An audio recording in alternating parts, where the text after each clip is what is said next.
Hello everyone, it's your pal David here, and welcome back to another lightsaber review. This is the Saberforge Heretic. It's one of Saberforge's apprentice sabers. And an apprentice saber basically means a saber fit for dueling. They're much more thin and slim, and aside from maybe a CoverTech wheel, but that is of course optional, there's usually nothing protruding from the saber.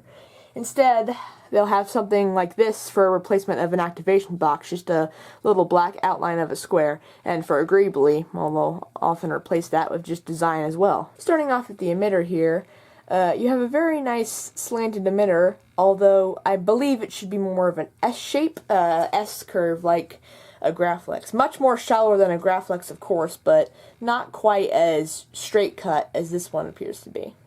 You have a nice little slot here where your blade retention screw is hiding, and they honestly did a pretty good job of hiding it. On the other side of the shroud here, you have two more screws.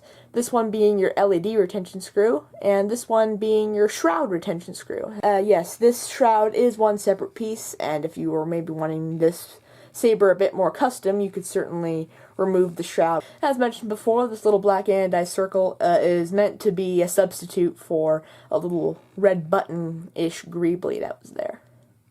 Moving down the saber, you have a few black anodized indents, and then we come to this neck portion, which is a much more thin, almost to the point of a thin neck, but maybe not quite. The switch section here has two anodized rings going all the way around, and again, like I mentioned before, this is meant to represent the missing activation box.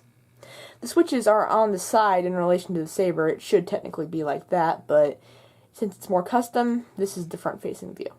This saber does come with a wrap, although of course you can ask for, no wrap, which is probably going to save you money. I chose a simple black leather wrap.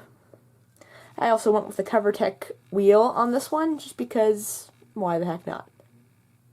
The pommel itself looks very interesting. It seems like the pommel is weathered to a certain extent, even on the clean version. Honestly, it doesn't look half bad. Well, there was a little look at the Saberforge Heretic.